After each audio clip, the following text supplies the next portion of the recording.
어느 다세대 주택에 이렇게 불이 났어요.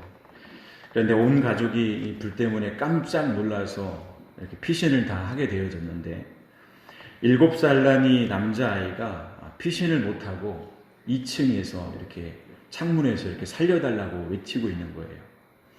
아버지는 가족들이 모두 다 이렇게 안전하게 나온 줄 알았더니 아들이 그곳에서 혼자서 살려달라고 이렇게 얘기하고 있었던 겁니다. 불길이 계속해서 더 번지자 당황한 이 아버지께서 아들을 향해서 큰 소리로 외쳤습니다. 아들! 눈 감고 뛰어내려! 어떻게 됐을까요? 뛰어내렸을까요? 아버지를 믿지 못해서 그냥 거기 있었을까요? 예. 이 아이는 아버지의 목소리를 듣고 아무 의심 없이 그 2층에서 뛰어내렸습니다. 아이는 이 연기 때문에 아무것도 볼 수 없었습니다. 그러나 아버지의 그 목소리를 듣고 용기를 내어서 그 2층에서 뛰어내린 것이죠. 그리고 아버지는 그 아이를 힘센 팔로 이렇게 안아주어서 안전하게 살 수 있었습니다. 이 아이가 했던 일은 무엇인가요? 아버지의 이 목소리를 듣고 반응을 보였다라는 것입니다. 아빠를 믿고 뛰어내렸습니다. 그는 그 마음에 두려움이 있었죠.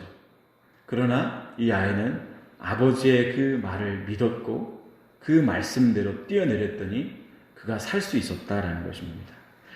만약 그렇게 하지 않았다면 이 아이는 죽었을 거예요. 그러나 이 아이는 아빠의 목소리를 듣고 반응했기 때문에 그의 생명을 건질 수가 있었다는 것입니다. 우리 옆에 계신 분에게 이렇게 다시 한번 이야기하겠습니다. 반응하는 사람은 살아있습니다. 네. 반응하는 사람은 살아있습니다. 우리가 하나님의 말씀을 듣고 반응하는 사람은 영적으로 살아있는 사람입니다. 믿음의 조상이었던 이 아브라함은 하나님의 말씀을 들었고 그 말씀 앞에 반응을 했습니다. 창세기 12장 1절에서 2절 말씀을 보면 이런 말씀이 있습니다. 여호와께서 아브라함에게 이르시되 너는 너의 본토 친척 아베 집을 떠나 내가 내게 지시할 땅으로 가라. 내가 너로 큰 민족을 이루고 내게 복을 주어 내 민족을 창대하게 하리니 너는 복의 근원이 될지라. 아브라함은 갈 바를 알지 못했습니다. 그러나 하나님께서 말씀하셨기 때문에 즉시로 아브라함은 아비의 집을 떠났습니다. 아브라함은 하나님의 말씀을 듣고 반응을 한 것이죠. 그의 삶은 어떻게 보면 정처 없이 떠도는 그런 나그네의 삶입니다.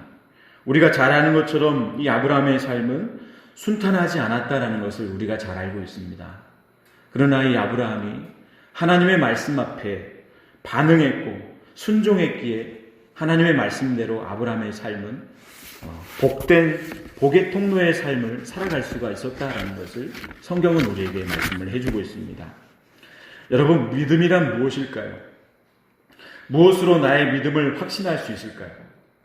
믿음의 조상이라고 불려졌던 이 아브라함은 오늘 우리에게 이 사실을 분명하게 말씀을 해주고 있습니다. 바로 믿음이라는 것은 하나님의 말씀 앞에 반응하며 살아가는 것이다 라고 말씀합니다.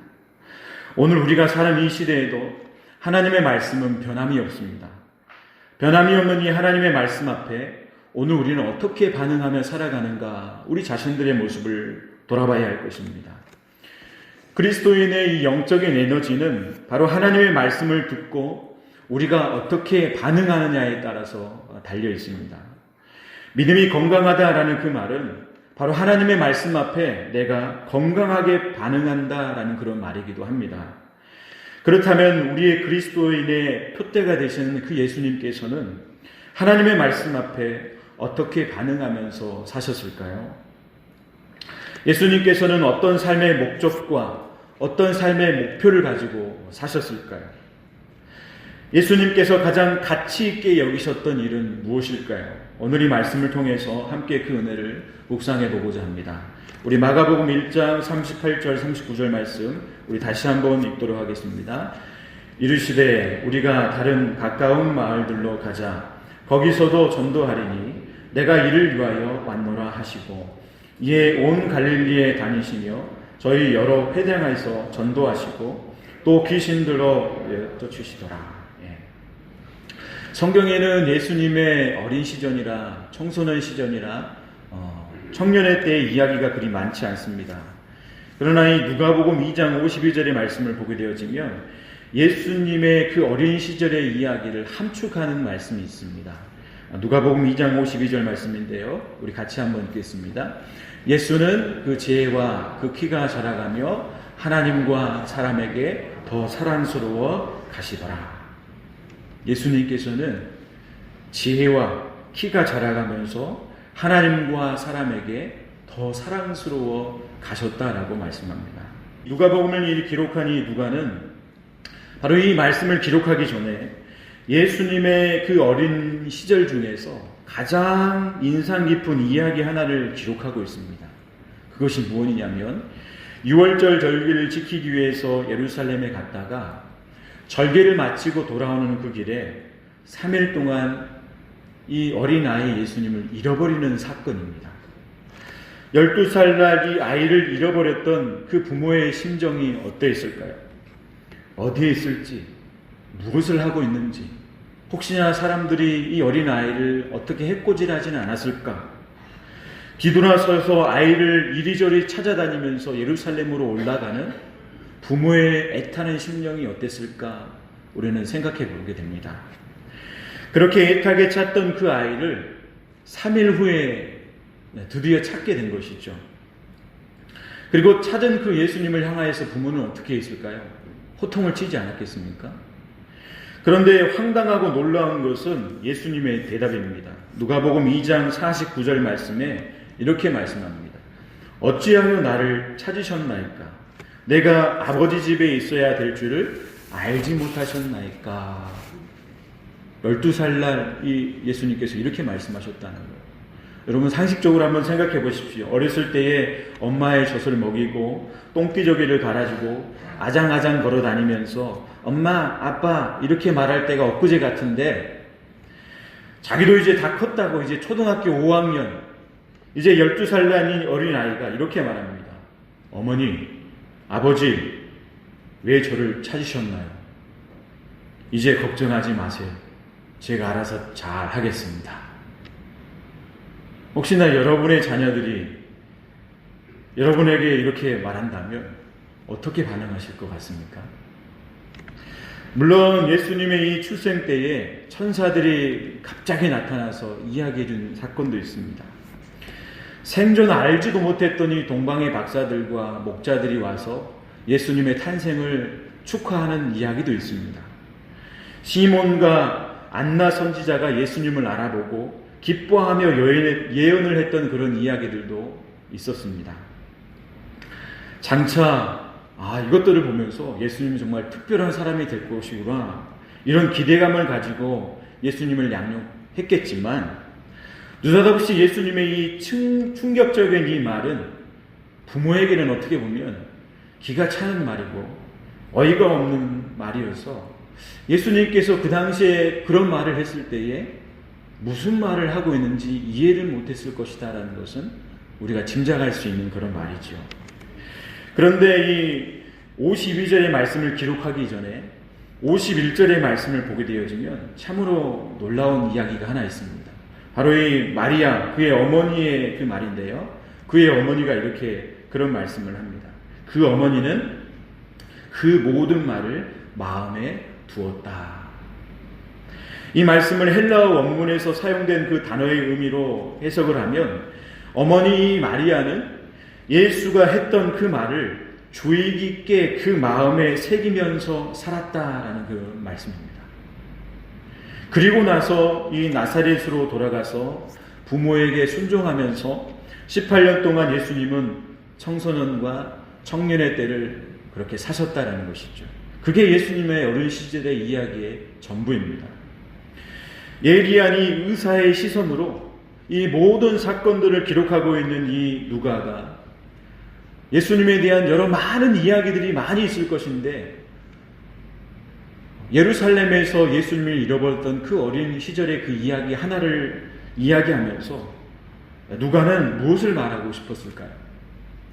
아마도 예수님께서는 이미 어린 시절부터 성령의 은혜를 덧입어서 당신의 존재의 목적을 아시고 사셨다라는 것을 말하고 싶지 않았을까요? 바로 예수님께서는 당신에게 주어진 그 사역을 시작하기 위해서 하나님께서 정하셨던 그 때를 기다리셨고, 그리고 청소년과 청년의 그 시절을 하나님과 사람에게 더 사랑스러워 가시면서 그렇게 살아가셨다라는 것을 누가는 이렇게 말하고 있다는 것입니다. 성경엔 예수님의 청년 시절과 청소년 시절의 이야기가 자세하게 기록되어 있지 않습니다. 그러나 분명한 사실 하나는 하나님과 사람에게 더 사랑스러워 가셨다라는 그런 말씀입니다. 여러분, 우리의 청소년과 청년의 시절 어떻게 보내셨는지 한번 생각해 보시기 바랍니다. 오늘 우리의 다음 세대들 청소년 시절, 청년의 때를 어떻게 보내고 있을까요? 물론 우리의 다음 세대들은 무엇을 해야 할지 고민하고 또 좌충우돌하며 살 것입니다. 그렇지만은 우리의 삶의 목적, 우리의 삶의 이유에 대해서 분명한 답을 갖고 살아야 하는데, 정말 그들은 그 답을 갖고 살아가고 있을까요? 우리의 다음 세대들은 그 답을 하나님의 말씀에서 찾아야 하는데, 우리의 다음 세대는 혹 세상 속에서만 그 답을 찾으려고 하진 않는가 생각해 보아야 할 것입니다. 예수님께서는 이 나사렛으로 돌아가서 청소년과 청년의 때를 사셨습니다. 그 자료가 분명하게 성경에 나와 있지 않지만 공생애를 시작하신 그 시간, 약 30세, 누가복음 3장 23절의 말씀을 보면 예수님께서 약 30세에 그 공생애를 시작하셨고 십자가에 죽기까지 약 3년의 기간 동안 그의 삶은 너무나도 자세하게 기록을 하고 있다는 것이죠. 그의 삶을 우리가 살펴보면 하루하루 예수님께서는 최선을 다하셔서 사셨고 부지런히 사셨다라는 것을 성경이 우리에게 말씀하고 있다는 것입니다. 예수님의 삶은 철저히 하나님의 구원의 계획대로 순종하며 그리고 반응하면서 사셨다는 것입니다. 예수님께서는 온 갈릴리 동네를 샅샅이 돌아다니셨습니다. 그리고 여러 회당에서 전도하셨고 하나님의 나라에 대해서 가르치셨다는 것입니다. 예수님께서는 제자들에게 이렇게 말씀하셨습니다. 마가복음 1장 38절 39절 우리 같이 다시 한번 읽겠습니다. 이르시되 우리가 다른 가까운 마을들로 가자. 거기서도 전도하리니 내가 이를 위하여 왔노라 하시고 이에 온 갈릴리에 다니시며 저희 여러 회당에서 전도하시고. 네. 예수님께서는 이 십자가에 죽으실 때까지 약 3년 동안에 이 세상에 살았던 그 어떤 사람보다도 부지런하셨고 열심히셨고 최선을 다하여서 그의 삶을 사셨다라는 것입니다. 결혼잔치에서 물을 포도주로 만드는 기적을 일으키셨고 많은 병자들과 귀신 들린 자들을 고치셨으면서 보리떡 5개와 물고기 2마리로 5,000명을 먹이시고 어떤 날에는 7,000명을 먹이시기도 하셨습니다. 예수님의 소문을 듣고 많은 사람들이 구름대처럼 몰려오기 시작했을 때에 예수님께서는 무리를 향하여서 가르치셨습니다. 사람들은 예수님께 열광을 했습니다. 로마의 식민지로부터 구출할 유대인의 왕이라고 예수님을 향하여서 환호성을 질렀죠. 그러나 예수님께서는 열광하는 그 군중의 그 환호 속에서도 묵묵히 당신의 길을 걸어가셨다는 것입니다. 사람들의 기대, 사람들의 소망처럼 예수님은 단지 이 기적을 행함으로 말미암아서 군중들에게 인기를 얻고 세상 사람들에게 부귀와 영화를 누리는 그의 삶이 그것이 삶의 목적이 아니었다라는 것입니다. 예수님께서는 무엇을 위해 이 땅에 오셨는가에 대하여서 한 번도 그분은 흔들린 적이 없으셨습니다. 예수님께서 걸어가셨던 바로 그 길은 모든 인류의 죄를 사하시기 위해서 죽으셔야 할 십자가의 길이셨다는 것입니다. 예수님께서는 하나님께서 계획하셨던 그 구원의 길에서 벗어나지 않으셨습니다. 온갖 수모를 당하셨고 고난과 핍박을 당하시면서 십자가에 죽기까지 하나님의 말씀 앞에 반응하면서 사셨다라는 것입니다. 그리고 이 3일 만에 다시 살아나심으로 말미암아 하나님의 구원의 계획을 온전하게 성취하셨습니다. 예수님께서는 이 모든 인류의 구원의 문제를 완전히 회복하시기 위해서 이 땅에 오셨습니다. 바로 그 예수님께서 오늘 우리에게 이렇게 말씀하십니다. 예수께서 가라사대 내가 곧 길이요 진리요 생명이니 나로 말미암지 않고는 아버지께로 올 자가 없느니라. 아멘. 요한일서 5장 11절에서 12절 말씀에도 또 이렇게 말씀합니다. 또 증거가 이것이니 하나님이 우리에게 영생을 주신 것과 이 생명이 그의 아들 안에 있는 그것이라. 아들이 있는 자에게는 생명이 있고 하나님의 아들이 없는 자에게는 생명이 없느니라. 아멘. 여러분, 돈으로도 살 수 없고 나의 노력으로도 나의 공로로도 나의 선행으로도 살 수 없는 이 영원한 생명을 믿음을 통해서 우리 모든 사람들에게 주시겠다라고 예수님께서는 선언하셨다라는 겁니다. 믿기만 하면 되는 너무나도 쉽고 너무나도 이 단순한 이 복음을 전하기 위해서 예수님은 이곳저곳 이 집 저 집 유대인들이 가지 않는 사마리아 지역까지 다른 신을 섬기며 하나님을 전혀 알지도 믿지도 못하는 사람들을 구별하지 아니하시고 부지런히 복음을 전하시고 가르치셨다라는 것입니다. 오늘 저와 여러분의 삶은 어떻습니까? 우리의 삶은 어떻게 살아가고 있습니까? 우리 또한 하루 24시간 나름대로 최선을 다하고 열심을 다하여서 살아갑니다. 밤잠을 설치며 열심히 살아갑니다.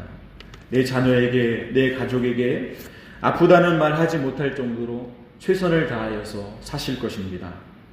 세상적으로 성공한 자리와 그리고 더 높은 자리와 더 인정받는 자리를 얻기 위해서 더 쉽고 더 편안한 자리, 더 많은 보수를 잡는 그 자리를 얻기 위해서 우리는 오늘도 끊임없이 도전하고 배우고 많은 지식과 스펙을 쌓는 일에 열심을 품고 있습니다. 때론 우리는 우리의 마음은 세상의 성공과 부와 명예로 가득해서 우리의 마음이 빼앗길 때도 있을 것입니다. 하나님의 자녀로서 살아야 할 그 사명은 우리가 잊어버리고 세상의 성공과 세상의 즐거움과 쾌락, 이 땅의 수많은 이 가나안 문화에 나의 마음이 빼앗겨서 오늘 우리가 살아가고 있지는 않는지 우리의 삶을 돌아봐야 할 것입니다. 여러분, 우리의 인생을 창조하신 하나님의 목적은 무엇일까요? 우리는 무엇을 위해서 살아야 할까요?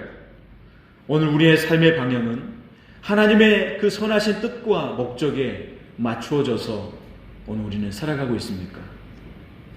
예수님의 삶은 오늘 우리에게 두 가지를 기억하며 살라고 말씀하십니다. 바로 그것은 하나님과 사람에게 더 사랑스러워 가라. 하나님께 사랑받는 삶, 그것은 다른 것이 없습니다. 그것은 바로 예수님의 삶을 닮아가는 것이죠. 근데 이게 정말 어렵습니다. 그러나 우리는 그리스도인으로서 그렇게 살아가야 합니다. 끊임없이 세상적인 성공과 부와 명예와 즐거움과 쾌락의 자리를 우리는 부인하고 우리의 마음을 지키고 우리의 생명을 주신 그리스도 예수를 믿으면서 모든 인류의 생명이 되시고 진리가 되시고 길이 되시는 그리스도 예수를 전하는 전도자의 삶이요 나그네의 삶을 오늘 우리가 살아가야 한다는 것입니다.